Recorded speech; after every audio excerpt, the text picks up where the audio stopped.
This Torah class is brought to you by TorahAnytime.com.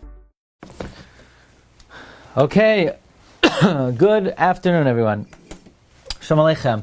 We continue in the Iggeres HaGra, and yesterday we were learning about the Gra's understanding of the Taivas Olam Hazeh is like salt water, and the more somebody partakes, the more that they need. Then the Gra concluded the paragraph, Gam b'layla ina maniach la'ilishan. In this world, the difficulties and the challenges and the things that worry a person don't let a person sleep. V'hamaves einoi. There are two readings: either eino mikra, either it's not coincidental but it's perforce to one's existence, or v'hamaves eino mikva. It's, in other words, it's not a refuge. It's not an arei miklat. The Rav Goldberg cites the Sharat Zion in Archaim Simtav Reish Chaf Beis that the Chavetz Chaim says the reason why we read Mafter Yonah on Yom Kippur is lest the person be very inspired on Yom Kippur and say, oh, I really need to do tshuva, and then they say to themselves, what do I have to do tshuva? I'll just die and I'll go in my grave and nobody will bother me. I'll have finally peace and quiet. Nobody will knock on my door. Even better, I'll get a nice place on Har HaZeisim or Har Menuchos, and hopefully either nobody will come or there'll be COVID, so nobody will find me. Whatever it is, people have this idea that they'll escape in death, and the Sharat Zion writes the purpose of Sefer Yonah is for a person to realize that by hook or by crook they got to fix up any infraction that they committed in this world, because otherwise they're going to come back on a second round. And the whole Sefer Yonah is really a remez to the neshama coming down to this world, and if it does not want to fulfill its mission, God sends it again. Okay, so now we begin the next parak.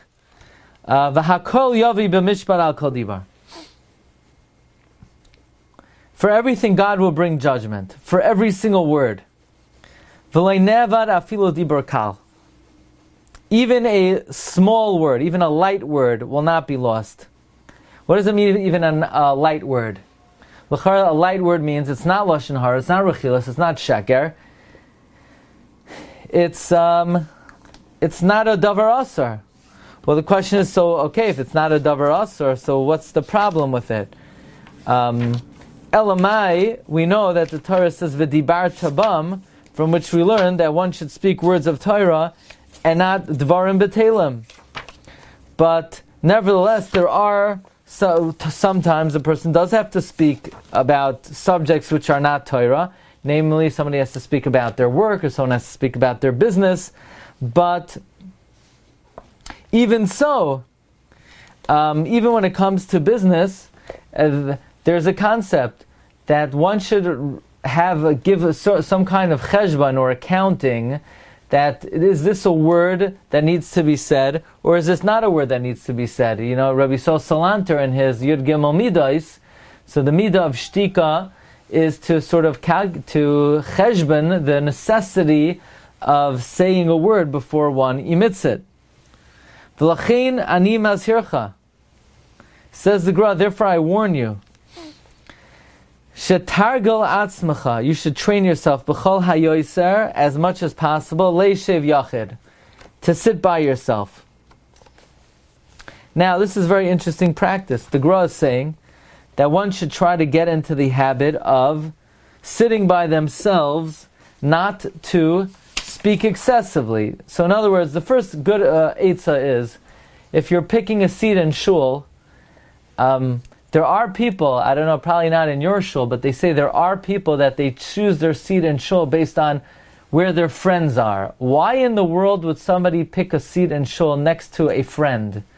What does the friend got to do with anything? Why would you want your friend near you? The best seat is next to somebody who either you don't know or doesn't talk. The best seat is somebody who wears a mask. Even if he's the only guy in shul who wears a mask, you should sit next to him. But the Gra is saying further, you should train yourself to sit by yourself. In fact, Rabbeinu Bechaye writes, and Rav Goldberg brings this in his commentary, that the reason why the Shvatim were shepherds by trade. Why did they choose to be shepherds? Because a shepherd, the Rabbeinu B'chai says, most tzaddikim or neviim were shepherds, so that they could distance themselves from socializing.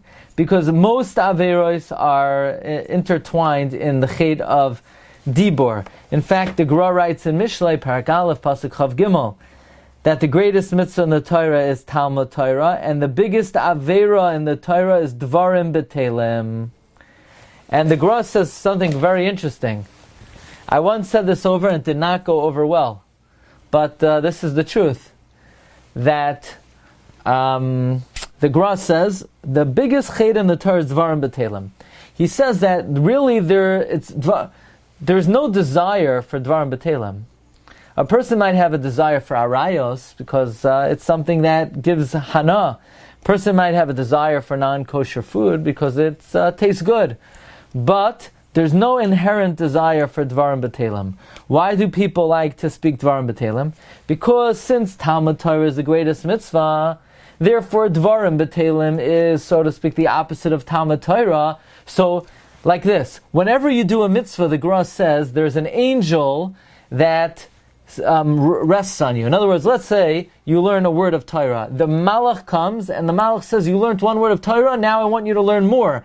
And you have this urge to learn more and you're not satisfied until you learn more. And then when you learn more, an even bigger Malach comes and says, you know what, you really should do an even bigger mitzvah. And then you're not satisfied until you do an even bigger mitzvah. And that's mitzvah goreres mitzvah. Sometimes you see somebody, they learn so much, and you say, how in the world could they learn so much? It's like they're addicted or something. And the answer is they're addicted. That's the answer. They are addicted. Because there is a this is not a psychological explanation, it's not a psychological phenomenon, it's a mystical phenomenon. That when you do a mitzvah, you have an urge and a need to do a bigger mitzvah, and you're not satisfied until you do that bigger mitzvah, and then a malach comes and says, you really need to do an even bigger mitzvah. That's the concept of mitzvah gereres mitzvah, but the Gra says, lehepach, when somebody does an avera, which the biggest avera is wasting time not learning, so if you just chap a shmooze for 15 minutes talking about, I don't know what, obviously you wouldn't talk about the Mets, but maybe you want to talk about the Dodgers. Let's say you live in Los Angeles, so let's say you spend 15 minutes talking about nonsense, then the Amalek comes and says, you know what, next time you need to speak longer, and then you're not satisfied until you speak longer, and then so in other words, there's this never-ending desire to speak Dvarim B'Telem, which is, the Gra says, is not natural, it's sort of self-induced. It's a mystically self-induced phenomenon that when a person begins to speak Dvarim B'Telem, he has a need the next time to engage even more. Now, then the Gra says something very interesting. He says that you should train yourself to sit by yourself. So again, everybody needs socialization to some extent. Human beings do enjoy the company of others, but at least at times of ruchnias, train yourself. By davening, you don't need to be near somebody. By learning, don't be next to the guy that's going to be, schmoozing with you in the middle.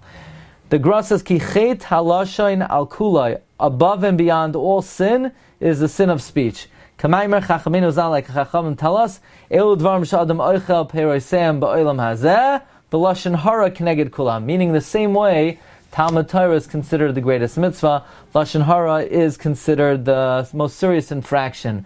Umali laharach b'zeh ha'avayin ha'chamri kol averos. Why should I speak at length about the most strict avera of all the averos in the Torah? It's very interesting. There's a Chassam Sofer that says that why was Moshe Rabbeinu punished for hitting the rock?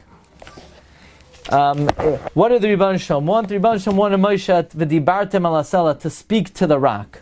Well, what's the big deal? Moshe hits the rock, he speaks to the rock. Why was it so important to Rebbeinu Shalom that Moshe Rabbeinu speak to the rock? So Chassam Sofer writes in Parshas Chukas that if Moshe would have brought Klal Yisrael into Eretz Yisrael, the Beis Hamikdash never would have been destroyed. So says Chassam Sofer, I understand the Bayis Rishon. Why was it destroyed? Because Avodah Zarah, Gilui Arayos, Srichas Damim. But the second Beis Hamikdash was destroyed because of Lashon Hara, Sinas Chinam. So how would Moshe taking them into Eretz Yisrael have prevented Klal Yisrael from speaking Lashon Hara? Says the Heilige Chassam Sofer, Hashem's kavana was to Moshe, Moshe, before you bring the Jewish people into Eretz Yisrael, speak to the rock, and then it's going to flow with water. The lesson being that Klal Yisrael will learn the power of Dibur, and they'll recognize that if a Dibur Toiv could bring water from a Dibur rock could be Macharev Kedusha, and this way they would never have spoken Lashon Hara, and the Beis HaMikdash never would have been destroyed. But because Moshe didn't speak to the rock, Klal Yisrael never learned the lesson of Kayach HaDibur. Memela, there would have been no tayelas for Moshe to bring them into Eretz Yisrael, because the Beis HaMikdash would have been destroyed anyway, because they never would have learned the Kayach of Dibur. So therefore Hashem said you can't bring them in. But we learn from here that we very much underestimate the power of speech. It's very far from our minds to sort of make a hashara whether what we're about to say is a tayeles or is not a tayeles. In this edition of the Iggeres HaGra from Rabbi Yehuda Lefkowitz, he brings a little maisa that one time, Rabbi Yehuda, by the way, Rabbi Yehuda Lefkowitz is the author of Chidushay Reb Shlomo Hayman. Chidushay Reb Shlomo on Shas was written by Rabbi Yehuda. Anyway, one time Rabbi Yehuda was about to say something, and he refrained, and he said, the reason I'm refraining is there's no tayelas. Again, it's not that it's Lashon Hara, it's not that it's there's no Aveira involved, but there's a concept that transcends that. That if what you're about to say doesn't have any benefit, it's not insulting, it's not going to hurt anybody, it doesn't stand to, it's not going to make somebody feel good, it's just talking. So that's an idea that the Gra very much emphasizes, that one should avoid talking just for the sake of talking. Now, there are a lot of things that need to be spoken about, and there are a lot of people that need cheering up, and there are a lot of compliments that need to be heard. However, the concept of just speaking just for the sake of it, that's what the Gra is speaking about, that loy nevad afilu dibur kal. Even a light word, meaning even a word that it's really of no harm, but it's also of no benefit, that will not be lost either. Okay, Rabbi Isai, have a great day. We'll see everybody tomorrow. I want to remind everyone the shiurim are now on podcast, and they were accepted by all podcast syndicators. What that means, I don't know. You tein l'chacham v'yach gamoid, but it's on all the various syndicators, and of course on Torah Anytime. Rabbi, have a great day. Bye bye.